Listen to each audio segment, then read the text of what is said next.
क्या तुमने कभी सोचा था गेम में एक ऐसा एक्टिव कैरेक्टर आ जाएगा जो कि इतना ज्यादा पावरफुल होगा, वो आने के बाद तसुया, ओरियन, वुकोंग जैसे कैरेक्टर्स को कोई पूछेगा भी नहीं, सारे बंदे ऑस्कर का यूज करेंगे। और करे भी क्यों ना यार, एक कैरेक्टर तसुया के जैसा स्पीड से रश कर सकता है, सामने आने वाले ग्लू वॉल को तोड़कर एनिमी को डैमेज दे सकता है, सारे बंदे इसके पीछे पागल हो जाएंगे। बट वही बंदा बाकी प्लेयर से हटके ऑस्कर का पावर को फुल्ली यूटिलाइज कर पाएगा, जिसके पास ऑस्कर का ये दो पावरफुल कॉम्बिनेशन होगा, ये किसी के सामने झुकेगा नहीं। तो हमारा पहला कॉम्बो में ऑस्कर के बाद सेकंड स्लॉट में हमें रखना है सानी। ना मैं जो भी कैरेक्टर बताने वाला हूँ उसको यहाँ पर रखने के पीछे एक बहुत बड़ा कारण है। इसे मेरा मन कर दिया तो रख दिया, ऐसा नहीं है। इस कॉम्बो में सानी को रखने का फायदा ये है, जब भी तुम ऑस्कर का स्किल को यूज करके एनिमी पर रश करोगे तभी ऑस्कर एनिमी का वॉल को तोड़ के उसको डैमेज तो देगा ही, पर सोचो यहाँ पर अगर एनिमी के जगह पर तुम होते और कोई बंदा तुम पे रश कर रहा है, तुम भी उसको गोली से भर देते ना, ठीक वैसे सामने वाला बंदा भी तुम्हें मारने का पूरी कोशिश करेगा। तो यहाँ पर अगर तुमने सानी लगा रखा है तो जैसे ही ऑस्कर का स्किल को तुम यूज करोगे, सानी तुम्हें एक्स्ट्रा 30 सील्ड पॉइंट देगी, जो कि तुम्हें एनिमी के डैमेज से प्रोटेक्शन देगा। एंड सानी के बाद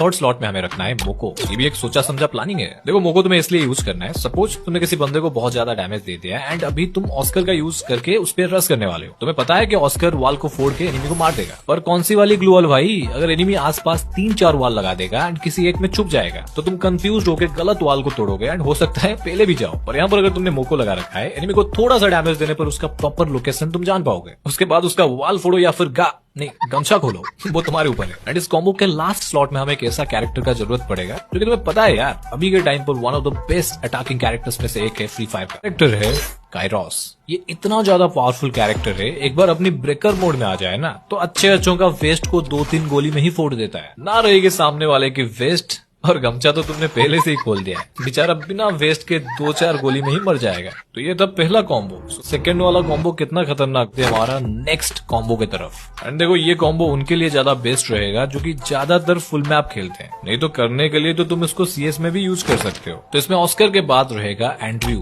पता है यार, तुम लोग बोलोगे अरे शक्ति भाई ये पुराना कैरेक्टर एंड्रयू क्यों? शायद तुम्हें पता नहीं है, वर्ल्ड का बेस्ट रसर जिसको बोलते हैं ब्रू वसाना, ये बंदे के कॉम्बो में तुम्हें हमेशा एंड्रयू कैरेक्टर मिल जाएगा। एक कैरेक्टर है ही उतना घातक। अगर तुम अपने कॉम्बो में एंड्रयू को रखते हो, ये तुम्हारा आर्मर डिफेंस को बढ़ाता है, तुम्हारा वेस्ट का मजबूती को 40% बढ़ाने के साथ तुम्हारा आर्मर के ऊपर पड़ने वाला डैमेज को भी कम कर देता है। नहीं इतना ही नहीं, अगर तुम एंड्रयू को यूज कर रहे हो और तुम्हारे आसपास में तुम्हारे टीममेट्स हैं तो तुम्हें और भी ज्यादा प्रोटेक्शन मिलता है। मतलब सिंपल में बोलूं तो यार एंड्रयू को लगा लो, तुम्हें बाकी बंदों से बहुत कम डैमेज पड़ने वाला है। देन इस कॉम्बो के थर्ड स्लॉट में हमें रखना है ओथो। भाई ये बहुत ज्यादा इंपॉर्टेंट कैरेक्टर है, इसको तो तुम्हें रखना ही है। देखो ओथो क्या करेगा, अगर तुम किसी बंदे को नॉक करोगे उसके आसपास कितने बंदे हैं और कहां पर है, ओथो तुम्हें टैग मार के दिखा देगा और वो बंदे 4 सेकंड के लिए कहीं भाग नहीं पाएंगे, क्योंकि ओथो उनका मूवमेंट को 20